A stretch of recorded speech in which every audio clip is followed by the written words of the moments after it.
Hello friend, welcome to guide for nurses channel. তো আজকে topic হচ্ছে এবিজি। এটা হচ্ছে নর্মাল কিছু বেসিক জিনিসের জন্য ভিডিওটা বানানো, যেটা প্রত্যেকটা নার্সকে জানা দরকার। ঠিক আছে, তো এবিজি ফুল ফর্ম হচ্ছে আর্টেরিয়াল ব্লাড গ্যাসেস। আমাদের ব্লাডের মধ্যে, আর্টারির মধ্যে যে ব্লাড গ্যাসেসগুলো রয়েছে তার নর্মাল ভ্যালু কী কী রয়েছে, অ্যাবনর্মালিটিস কী কী রয়েছে, যেটা বেসিক, সেটা আমাদের জানাটা খুব দরকার। ঠিক আছে, ফার্স্ট কী হচ্ছে আমি জানবো নর্মাল ভ্যালু কী কী রয়েছে।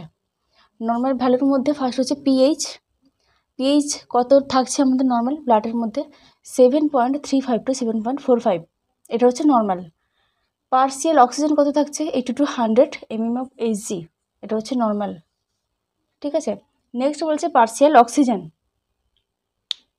নেক্সট হচ্ছে পার্সিয়াল কার্বন ডাইঅক্সাইড 35 থেকে 45 mmHg। নেক্সট হচ্ছে bicarbonate ion 22 to 27 milliequivalent per litre. Per লিটারে 22 থেকে 27 থাকে।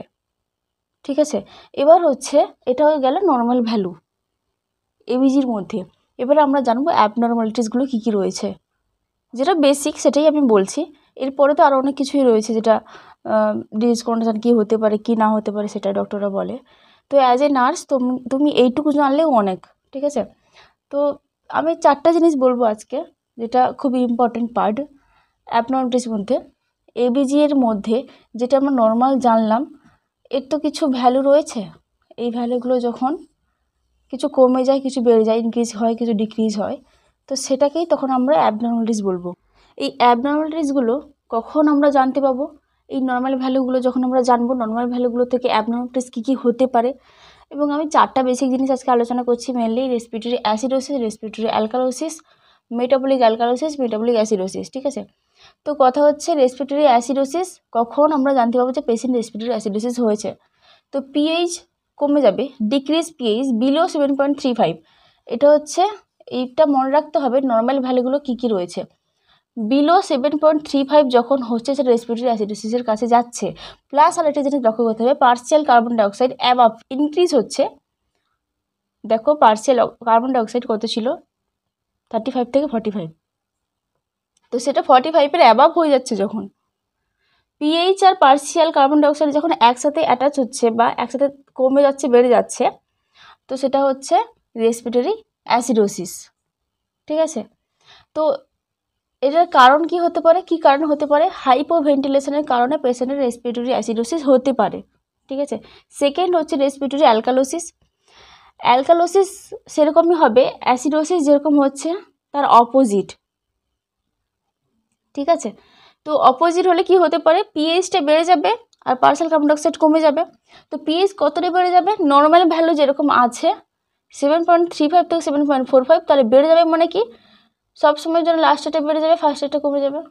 তো বেড়ে যাবে মানে কি 7 পয়েন্ট অ্যাবাভ মোর দ্যান 7.45, এর বেশি হলে, প্লাস পার্সিয়াল কার্বন ডাইঅক্সাইড 35 থেকে 45 কমে যাবে মানে কতটা কমতে পারে? বিলো 35।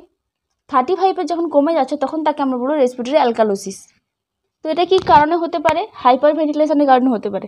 একে তো রেসপিরেটরি অ্যাসিডোসিস হাইপার ভেন্টিলেশনের কারণে হচ্ছে, সেকেন্ড রেসপিরেটরি অ্যালকালোসিস হাইপার ভেন্টিলেশনের কারণে হচ্ছে। ঠিক আছে, তো নেক্সট আমরা জানবো মেটাবলিক অ্যাসিডোসিস।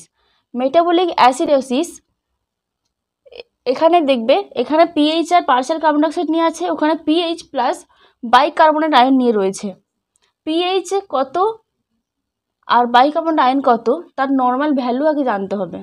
ঠিক আছে, তারপরেই আমরা জানতে পারবো যে কোনটা মেটাবলিক অ্যাসিডোসিস, কি মেটাবলিক অ্যালকালোসিস, কি রেসপিরেটরি অ্যাসিডোসিস, নাকি রেসপিরেটরি অ্যালকালোসিস।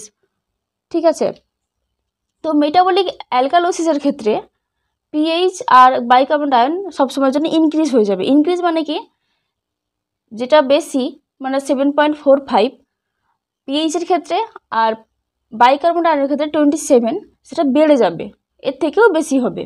ঠিক আছে, এটা তো normal value.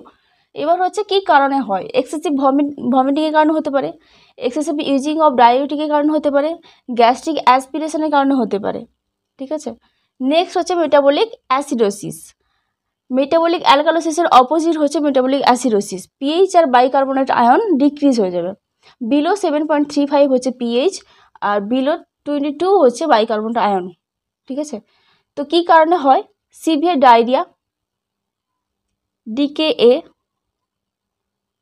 And excessive use of aspiration. ঠিক আছে, তো আজকে ভিডিওতে আমরা যেটুকু শিখলাম সেটা হচ্ছে এবিজি এর নর্মাল ভ্যালু কী কী রয়েছে, অ্যাবনর্মালিটিসের মধ্যে 4টা বেসিক পয়েন্ট আমরা জানলাম, respiratory acidosis, respiratory alkalosis, metabolic alkalosis, metabolic acidosis. তো এই 4টা পয়েন্টের মধ্যে তোমাদেরকে আগে মনে রাখতে হবে যে এই 4টা জিনিস কোনটা কোনটা কার মধ্যে যাচ্ছে। অ্যাসিডোসিসের মধ্যে কী যাচ্ছে, অ্যালকালোসিসের মধ্যে কী যাচ্ছে, মেটাবলিকের মধ্যে কী যাচ্ছে, রেসপিরেটরির মধ্যে কী যাচ্ছে। ঠিক আছে, তো এটা মেনলি মনে রাখার বিষয়। পিএইচটা হচ্ছে সব ক্ষেত্রে থাকছে। ঠিক আছে, আর পার্শিয়াল অক্সিজেন আর পার্শিয়াল কার্বন ডাইঅক্সাইড, অক্সিজেনটা নর্মাল থাকছে, কার্বন ডাইঅক্সাইড আর পিএইচ হলে রেসপিরেটরি থাকবে, আর মেটাবলিক হলে পিএইচ আর বাইকার্বনেট আয়ন। পিএইচ আর bicarbonate ion, metabolic pH plus partial carbon dioxide হচ্ছে রেসপিরেটরি, আর O2 হচ্ছে নর্মাল। তোমাকে দেখতে হবে 80 to 100 mm অফ এইচে আছে কিনা। এটা হচ্ছে বেসিক কিছু জিনিস এবিজির জন্য। ঠিক আছে, এরপরেও আরও অনেক কিছু থাকে যেটা ডক্টররা বলে, তো নার্সদের জন্য এটুকু অনেকটা ইম্পর্ট্যান্ট। ঠিক আছে, থ্যাংক ইউ, আজকে ভিডিও এতটুকুই।